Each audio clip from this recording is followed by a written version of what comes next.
Hello' everyone, আশা কৰোঁ আপোনালোকে ভালেই আছে। আজি আকৌ আমাৰ ঘৰত এখন চিৰিয়েলৰ শ্বুটিং চলি আছে। তো তাৰ আগতে এক্ট্ৰেছখিনি অলপ মেকআপ কৰি লৈছে। এইজনৰ নাম হৈছে ৰূপম শৰ্মা। তেওঁ এজন এক্টৰ হয়। আৰু এইগৰাকী বাৰু কোনোবাই চিনি পাইছে নেকি? যদি পাইছে মোক কমেণ্টত জনাবচোন। আৰু যদি বেহৰবাৰী আউটপোষ্ট যদি কোনোবাই চাইছে নিশ্চয় চিনি পাব, কাৰণ বেহৰবাৰী আউটপোষ্টত তেওঁ আছিল ইংলিছ বাইদেউ। মনত পৰিছেনে বাৰু কাৰোবাৰ? আৰু এইটো হৈছে আমাৰ ঘৰটো, মানে আমাৰ ড্ৰয়িং ৰুমটো। ইয়াতে শ্বুট চলি আছে, ইনডোৰ শ্বুটটো। মই আপোনালোকৰ বাহিৰৰ আপোনাৰ আউটডোৰ শ্বুটটো মই দেখাব পৰা নাই, কাৰণ মই সেইটো টাইমত নাছিলোঁ। নহ'লে আপোনালোকে গোটেই ঘৰটো দেখা পালেহেঁতেন।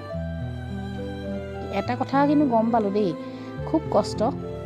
মানে এক্টৰ্ছখিনিয়ে হওক বা কেমেৰামেনখিনিয়ে হওক, ডাইৰেক্টৰে হওক, তেওঁলোকৰ খুব কষ্ট। মানে এটা শ্বটত বহুতকেইটা এংগেলৰ পৰা ল'ব লাগে এটা শ্বুটৰ কমপ্লিট কৰিবৰ কাৰণে। তো সেই বস্তুটো মই গম পালোঁ, এটা নতুন এক্সপিৰিয়েঞ্চ, যে আমি দেখাও এটা এক্সপিৰিয়েঞ্চ নহয় জানো।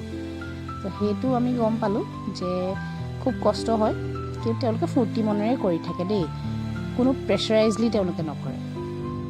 তো বহুতকেইটা শ্বট আছে, কিন্তু মই দেখাব পৰা নাই। আজিলৈ ইমানেই। আকৌ পিছত যেতিয়া শ্বুট হ'ব তেতিয়া আপোনালোকক গোটেইখিনি শ্বুট দেখাম। আজিলৈ ইমানেই। বাই।